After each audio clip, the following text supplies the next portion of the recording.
tear it apart, use the chopping method that Prabhupada used. Just tear it apart, tear the nonsense apart.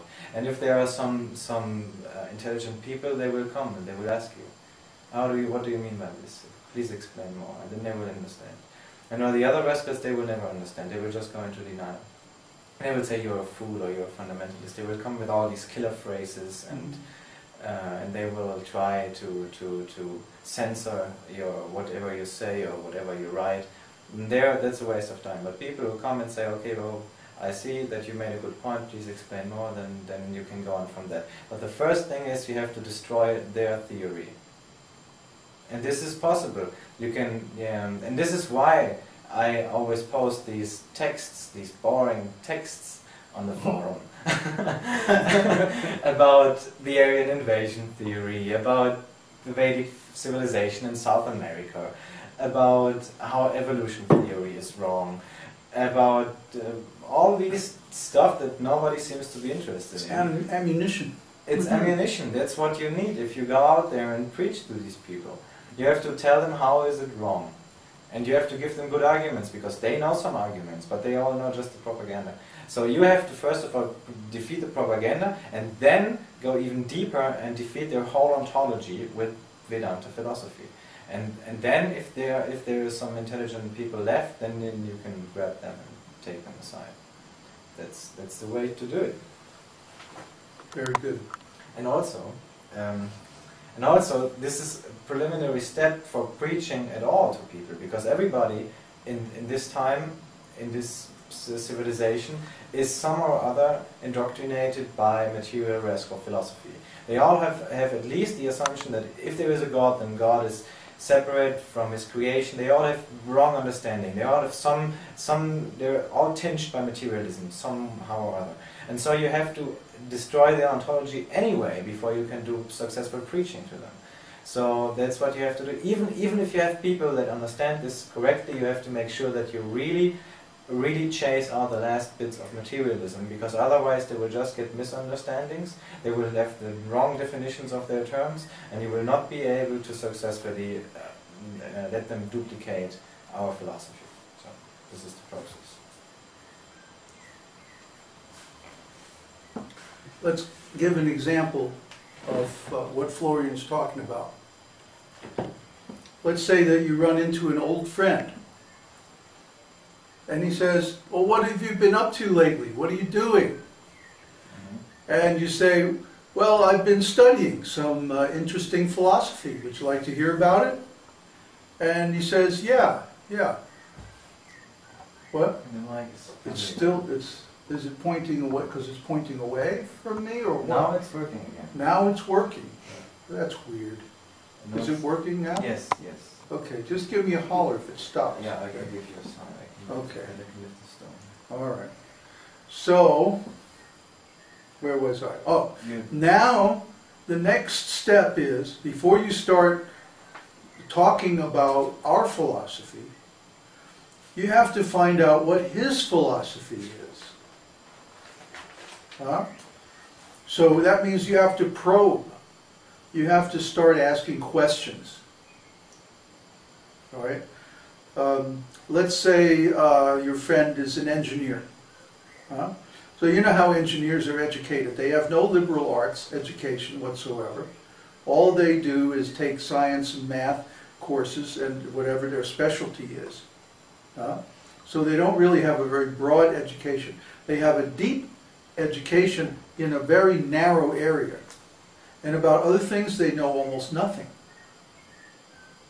So with that information, you can, first of all, put them off guard by saying that modern science and engineering are built on a very flimsy foundation. And of course he's going to come back, well, what do you mean by that? Of course they are, of course we know what we're talking about. Maybe you should put the mic here instead of by the neck, because they say they can only hear you mumbling. I'm talking pretty loud. Yeah, but maybe just fix it to your shirt. Let's see, how's that?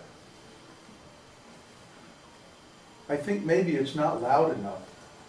Oh, now it's better this way. Well, okay, can you hear me now? Yeah.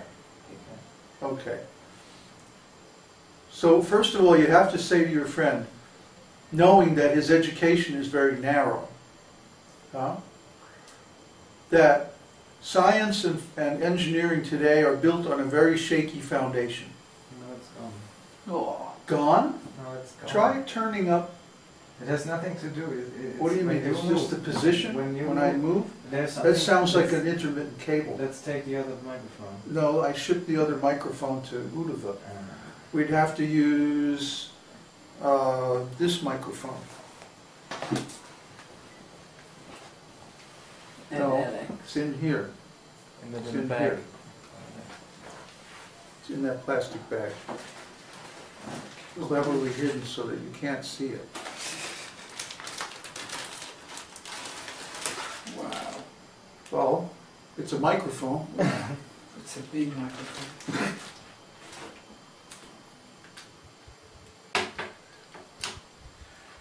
Now, can you hear? Let me take you to the sports field where we have Babaji. Well, that's right. Professional announcers and people like that use these kind of electrostatic mics. We'll have to troubleshoot this mic. Yeah. The cable is very flimsy, so it's probably the cable. All right, now can you hear? That looks funny. I know. So now they can hear. Oh, it's Great. No, another round, the Babaji. Okay, so where was we?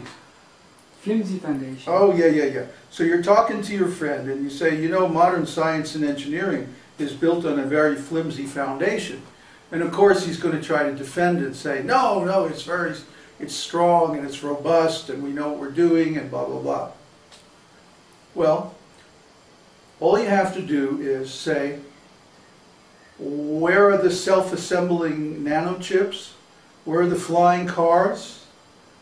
Where are all the technologies that were going to make us have a 4-hour work week?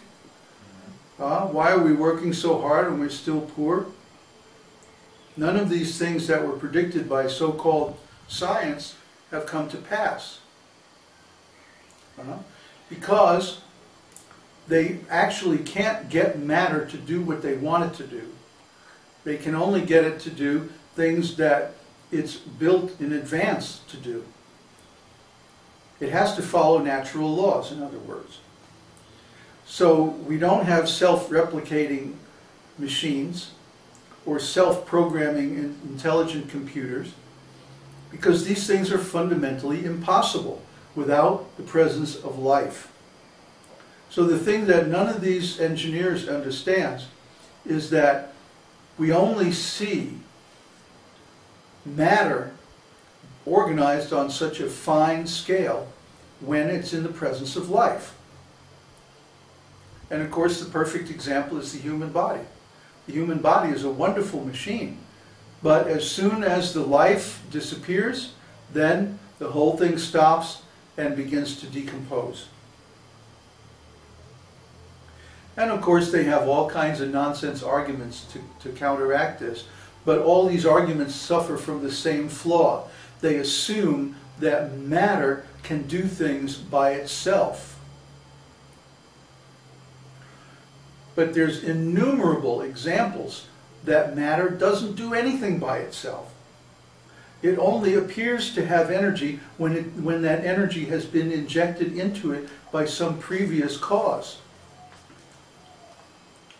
If I take a piece of iron and I heat it in the fire, then it glows and it smokes and it can even start something else on fire. But that's only because it's been sitting in the fire. The iron doesn't have that energy on its own. You see? So similarly, any transformative process that we see going on in nature is only happening because there's some outside energy acting on that matter. Where did that original energy come from? You can trace it back, even to the Big Bang if you want. Even you can accept the Big Bang, just for the sake of argument. But if there was a Big Bang, who lit it off? In our life, in the world today, we never see a big explosion unless somebody made it. Somebody had to create the dynamite or the bomb or whatever it is. Somebody had to set it off. Yeah? It doesn't just happen by itself. Matter doesn't do anything by itself. And you can find innumerable examples of this. I'm not going to go into it. It's left as an exercise for the reader or the hearer, the watcher. You have to be able to figure out these kind of arguments to defeat materialistic philosophy. So you just keep chopping and keep chopping, and every time they come up with another argument, you find a counter-example. And if you're stronger than they are, then you can get to the point where they're finally going to say, well, but if every